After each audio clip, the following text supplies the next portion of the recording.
that solo cup. I fill you up. Let's have a party. Let's have a party. Guys, Monday. A very, very chilly Monday. It's one thing when you can say it was 30 degrees below zero with the wind chill. It's another thing when you can say it's 30 degrees below zero without the wind chill. Thankfully, it hasn't been real windy. But we can stay nice and warm inside because we're going to look at AleSmith Grand Cru. 10% by volume. And this one sounds really good. Sounds like we can expect sweet caramel. We got the Belgian style it's the yeast in it. And what else?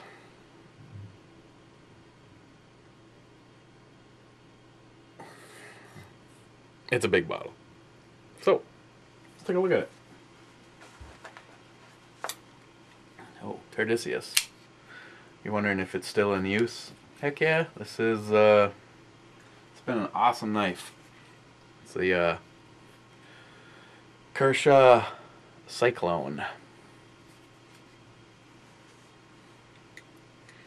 Actually, for what this poor thing goes through, I'm surprised the blade isn't nicked or... But you wanted to know that it was going to get use. Yeah, that pretty much sees action 5 days a week. Bottle top, nothing. Open it with the Enterprise. Or try to open it with the Enterprise. There we go. It says to serve it at, I believe it was 50 to 55. Might be just a little bit colder than that. Has been out a little while. And we're supposed to serve it in a goblet. So let's pretend.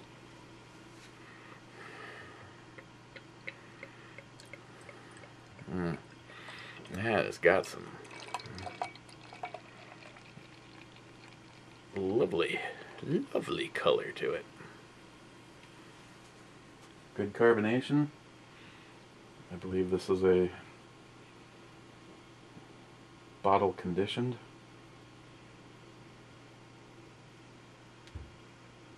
Thought I read that on here somewhere.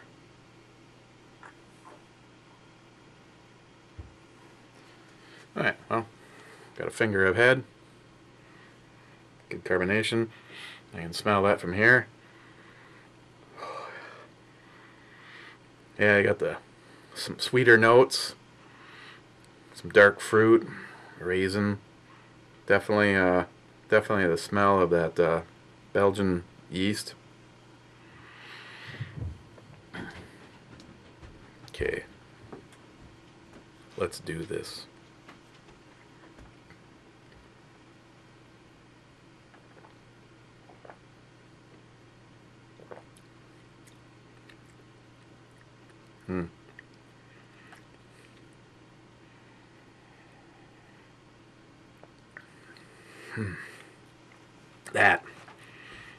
That is tasty.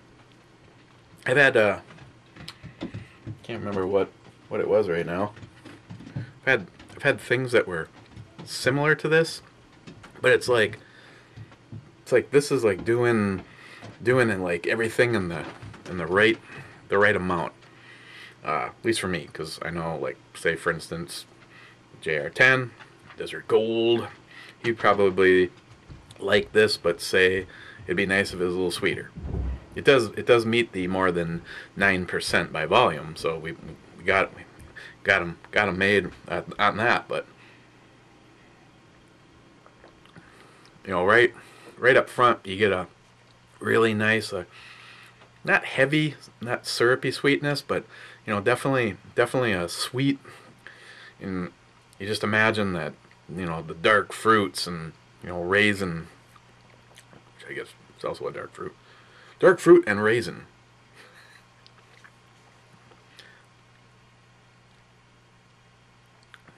Yeah, that's kind of all up front.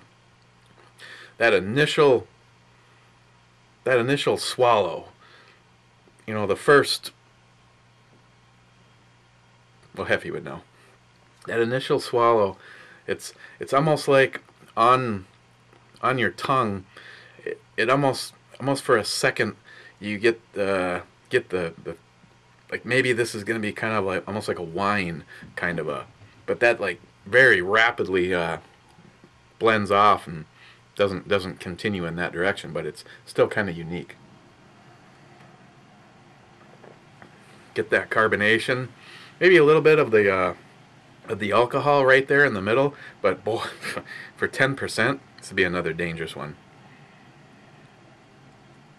Just because it's not obvious that it's 10%. Like I said, maybe, you know, once it warms up, you're probably going to start to get more of the flavors, a little bit more.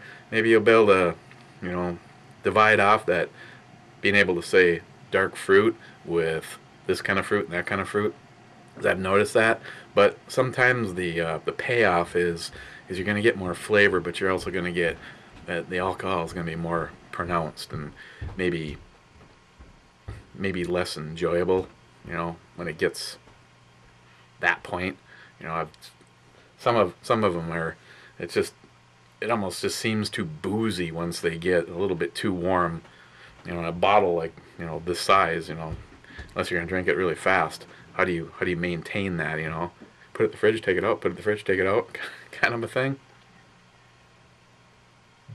You know, to each his own. I find that for the most part, I like all of them a little colder. For me, a little colder. I know some of you, you know, Paul, PA Brew knows, not so much. But, you know, this is another one where it's enough that, you know, there'll still be some that I'll get to experiment. You know, let it warm up a little bit before it's completely gone, to find out if it's just about the flavor or how much of that booziness and the alcohol comes with it as it warms up. But yeah, that initial fruity, like I said, for a second, it's like it almost tricks your brain into like, this is kind of like a wine base, but and all of a sudden that's gone, and it kind of leaves you with the Belgian, the kind of flavors that are, you know, typical of a beer, with that as your base. And then the very last, it's almost like the last thing you get. You're going, almost seems like a bleed through of all of what you just experienced with a little bit of chocolate.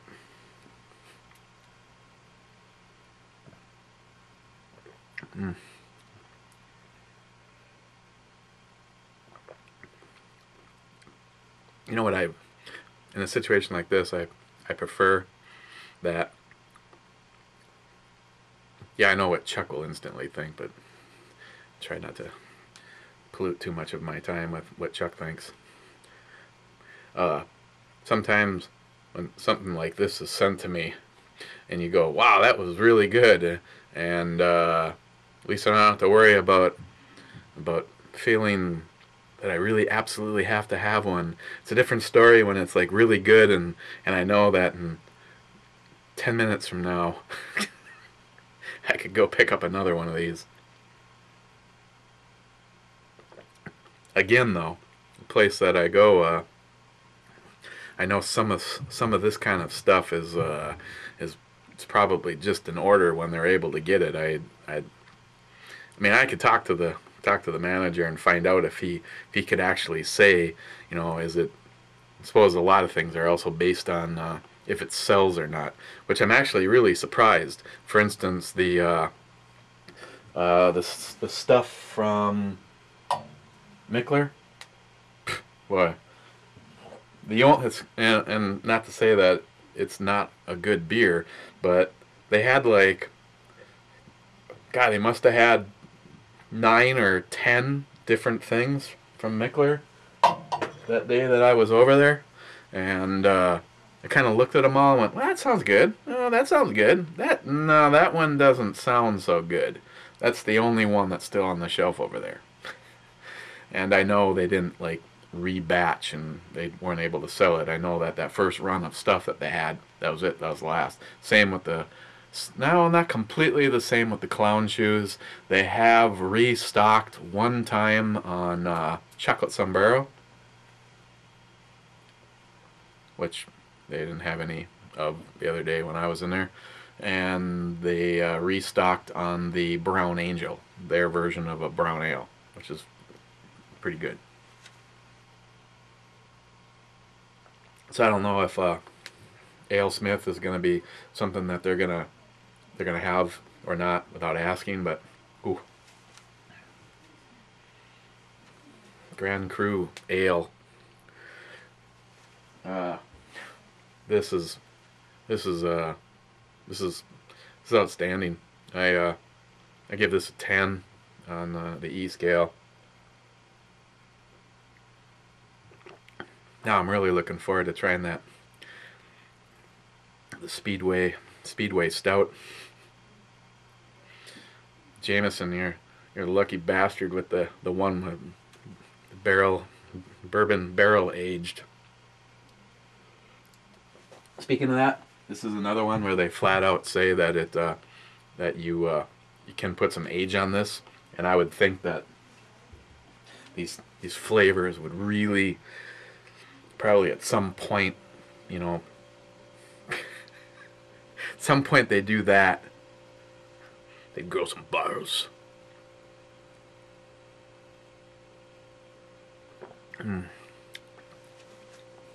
Yeah, that's just awesome.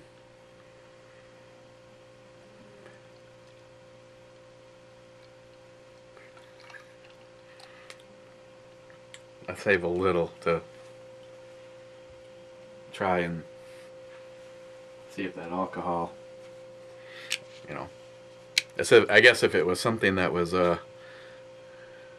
surprisingly different, I'd probably maybe, you know, mention it to tomorrow. But so far most of the ones have kind of been, for the most part, when they warm up, the alcohol has definitely more kick. Hasn't always been the case, but for the most part. What should we look at tomorrow?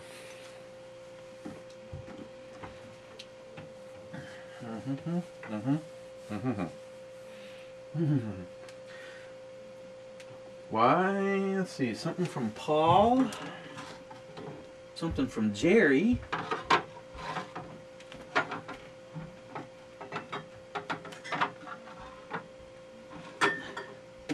Why don't we?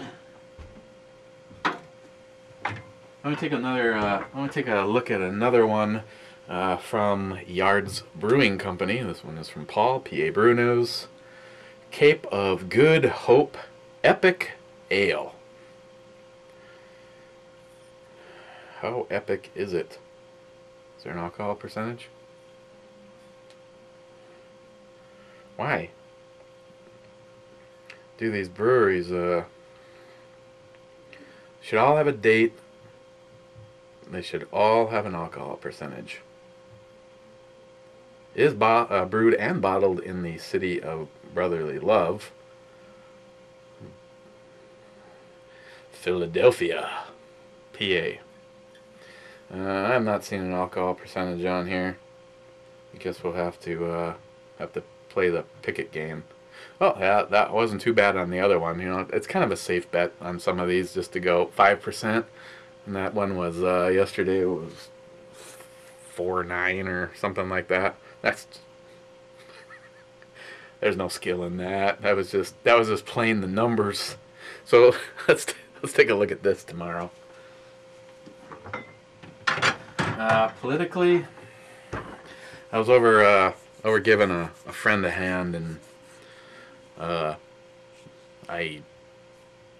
being this cold, I didn't even dare open my garage door, which is where my radio was sitting, so I didn't have a radio with me. So I haven't learned anything politically today. probably a safe bet. I'm guessing that Obama is still a piece of shit. This is my guess, you know. So, and of course, probably, yeah. Before you see the brew review, you'll see my answer to being tagged by black chemicals on, if right now today, probably someone wearing a blue hat. No, they'd want all of them. Never mind. Came to your door and said, "You get one gun only. What's it going to be?" But of course, you got to keep in mind that one gun, you're always going to be able to get parts for it. You're always going to be able to get more magazines for it. You're always going to be able to get ammunition for it. It's just that one gun. What would yours be? I mean, no, it's buried behind ammunition. I say, yeah, I tell you that Matt over at Rise Arms, man, he was right on that shit. One and only would definitely be a high point. And seeing how the one that I still have in my possession is a 380, I would be a 380 high point. You know, it's funny. I guess this is where it turns into the rant thing. My video on on my Glock, where I open up the Glock box, and inside is the high point, and it's just like, you know damn well, I mean, when I finally said, "Fuck you, you whiny little baby mama," I mean, I just knew that was going to happen. It's almost a shame when you seriously want to get rid of a gun because the majority of the ownership have their heads so far up their ass you can't even do a funny. I mean, you know, I'd be willing to bet you guys all money if there was a way to follow it that the true Glock snob head up your ass style, the Glock is the only gun, it's the best, it's fail safe and blah blah blah. It's a fucking gun. You know what? I wouldn't want just one of anything. I like being able to have variety. Yeah, there's things I like about that. There's things I like about this. There's things I like about the Smith & Wesson. I mean, hell, I've done a video in the past. If you could only own a gun from one manufacturer, what would it be? Smith & Wesson. Hell yeah. I mean, you're going to be able to get yourself an AR. You're going to be able to get yourself some of the most incredible pistols ever made. Case in point, my Holy Grail gun. And hands down, maybe the finest revolver ever made, at least as far as all-rounded goes. Sales, longevity, staying power in the industry. Smith & Wesson's 357 Magnum 686. Yeah. I'm not just saying that because I have one. I'm saying that because I have one.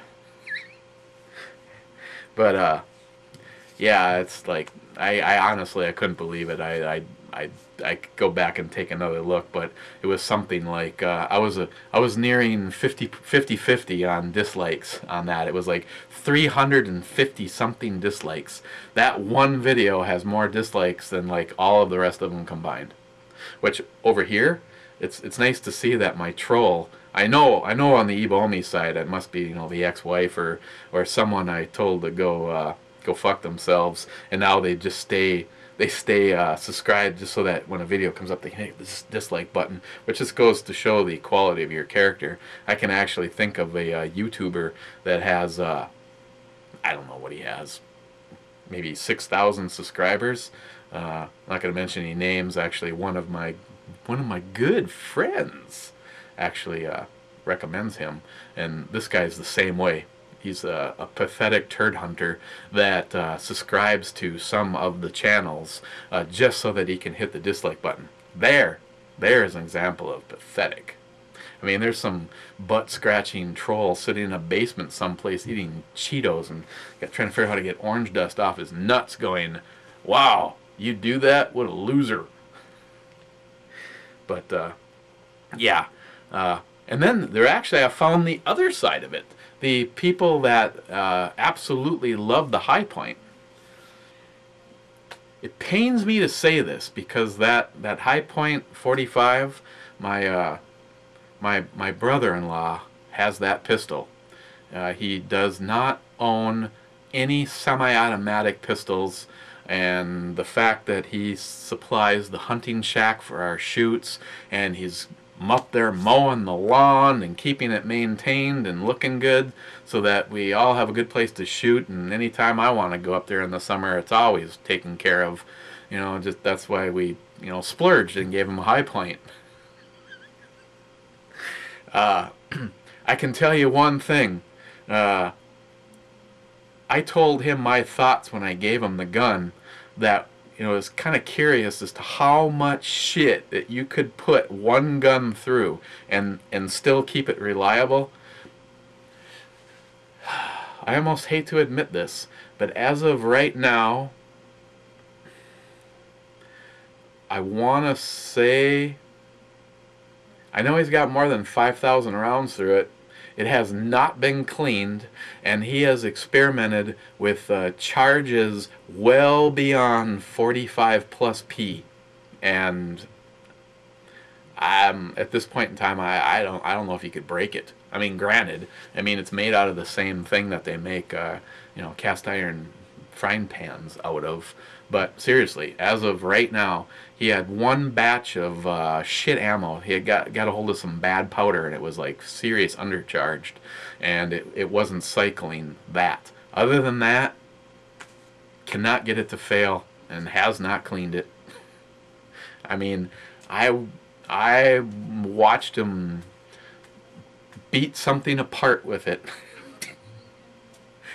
It was empty, so safety sallies. But yeah, the high point. But yeah, I was about to say, I've also found the other side of the coin, the guys that just worship that gun. To each his own. I mean, honestly, if I was you know, really wanted to, you know, deck out the old truck gun kind of thing, something that you knew you're gonna spend about $180 on. You're gonna load it up. You're gonna make a mount up under your vehicle, and, you know, maybe put it in a Ziploc bag and lock it up there. So if something happened, you had another gun, or maybe it wasn't even outside, and you bury it in the backyard. Do whatever you're gonna do. Seeing what that one goes through, no, it's not pretty, it's not light, it's gigantic. The way to disassemble it, you actually have to drive a pin out. I mean, there's no fast field stripping it, but that one is just gone and gone and gone and gone. So, okay, yeah, I know, well, I guess we could be different in time. I know when I turned the camera on, it said I had 28 minutes, so this has been at least 20 minutes. So, again, I am so sorry that this was another long brew review. I'm gonna go drink this shit, and I think my no, that wasn't like some gang sign. You know, it's my gang sign. The shocker, the spocker. My Ebomi video answering the question should be done rendering, so I can hit the upload button on that, and then start working on this. Well, I enjoy this. Oh yeah, I think when the temperature on this warms up, the alcohol is gonna come up on it.